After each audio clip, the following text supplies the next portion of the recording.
রকম স্যুপ দিয়ে এই গরমকালে অপূর্ব স্বাদ লাগে, অপূর্ব খেতে লাগে।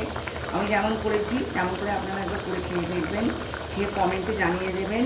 আর সবার আগে রেসিপিটি পাওয়ার জন্য পাশে থাকা বেল আইকনটি বাজিয়ে দেবেন। প্রচুর লাইক, শেয়ার, সাবস্ক্রাইব করবেন প্লিজ প্লিজ।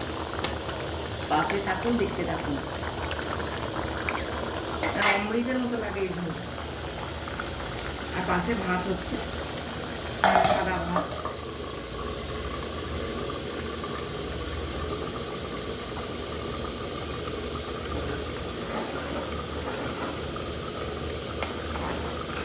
চালের ভাত, বাঁশকাঠি চালের ভাত হচ্ছে, যে লম্বা লম্বা ভাত হবে। এই সবে ফুটি হয়েছে, এরকম লম্বা লম্বা একটা এত বড় লম্বা লম্বা ভাত হবে।